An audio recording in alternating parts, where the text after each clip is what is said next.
बिस्मिल्लाहिर्रहमानिर्रहीम। अस्सलाम वालेकुम। मैं हूं वेब डॉग से वेट डॉक्टर सैयद वकास शबीर। आज जिस टॉपिक में मैं बात करना चाहता हूं वो है पीपीआर। ये गोट्स की एक बीमारी है, बकरियों और शीप में भी होती है, लेकिन ज़्यादातर आमतौर पर ये बकरियों में पाई जाती है। इसको कहते हैं पेस्टिडेस्पिटाइटिस रूमिनेंट्स, जिसको हम एब्रीवेशन में पीपीआर भी कहते हैं, और देसी ज़बान में हम इसको काटा भी कहते हैं, बकरियों का टाकू भी कहते हैं। जैसे बड़े जानवरों में टाकू होता है गलगोटू का, इसमें इनको टाकू भी कहते हैं, माता भी कहते हैं। मुख्तलिफ इलाके में इसकी मुख्तलिफ नेम्स हैं। ये एक वायरल बीमारी है जो कि बहुत ही मोहलिक बीमारी है और ये तेज़ी से एक से दूसरे जानवर में फैलती है। ये एक ऐसी बीमारी है जिसकी वजह से फार्मर्स की कमर टूट जाती है, ख़ास तौर पे छोटा फार्मर।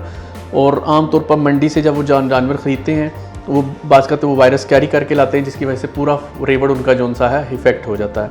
और इस बीमारी की जो निशानी है, इसमें आँखों से जौन सा है वो डिस्चार्ज आता है। इसी तरह नाक से जानवर को ऐसे लगता है जैसे हमें ज़ुकाम हुआ है, जानवर को खांसी होती है। इसी तरह बाज़ का मुंह के अंदर उसके स्वेलिंग भी हो जाती है और छाले वगैरह भी बन जाते हैं। आंतों की सोजिश हो जाती है और जानवर को बहुत शदीद दस्त लगते हैं, बिल्कुल पानी की तरह। और जानवर जिससे बहुत ज़्यादा लागर हो जाता है, डिहाइड्रेशन हो जाती है, पानी की बहुत ज़्यादा कमी हो जाती है। और 2 से 3 दिन के अंदर अंदर अगर ये बीमारी जानवर को अटैक कर जाए तो उसकी डेथ हो जाती है। इस बीमारी से बचाव का एक ही हल है।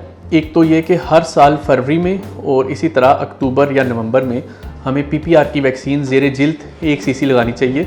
बाज़ार में बहुत सारी आ रही हैं पेस्टिवैक के नाम से, और इस तरह जो सा वो वैक्सीन हमें ना उसका ड्राई फार्म में मिलती है, जिसको हम 100 ml डिस्टिल्ड वाटर लेकर या नॉर्मल सलाइन लेकर उसमें डाइल्यूट करते हैं और फिर 1 सीसी ज़ेरे जिल्द हर बकरी को हम लगाते हैं।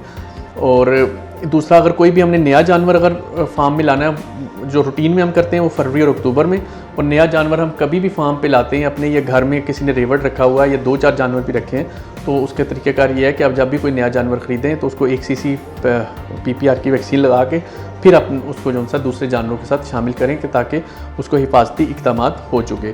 और अगर खुदा न खास्ता ये बीमारी के आपको अर्ली साइंस आते हैं, क्योंकि 2 से 3 दिन के अंदर जानवर की डेथ हो जाती है। अगर शुरू में इस बीमारी को पकड़ लिया जाए तो ये कंट्रोल हो जाता है, क्योंकि इसमें जो शरह अमवात है वो 70% तक होती है। तो इसलिए अगर इसको शुरू में हम पकड़ लें तो इसमें हम एंटीबायोटिक लगाते हैं। इसमें हम जो सा अमॉक्सिसिलिन यूज़ करते हैं, फिर इसी तरह हम पेन किलर यूज़ करते हैं मिलॉक्सिकैम के नाम से, और मुंह के अंदर हम ग्लिसरीन का भी यूज़ कर सकते हैं, पिंकी का भी यूज़ कर सकते हैं। और डिहाइड्रेशन से बचाने के लिए, क्योंकि जानवर को दस्त लगते हैं, तो फिर हम उसमें साथ ORS वाला पानी जानवर को देते हैं ताकि उसको पानी की कमी ना हो, नमकियात की कमी ना हो।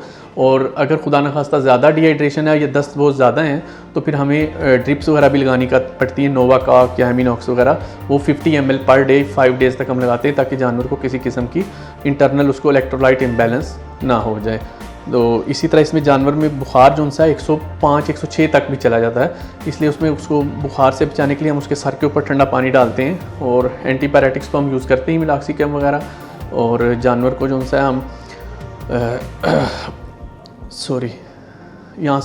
इसमें बुखार से बचने के लिए हम जो सा एंटीपायरेटिक्स तो यूज़ करते ही हैं, मिलॉक्सिकैम वगैरह, क्योंकि इसमें 105 तक जानवर का टेम्परेचर चला जाता है। तो इसलिए ये एक मोहलिक बीमारी है। बहरहाल हमें इससे हिफाजती इक़दाम करने चाहिए।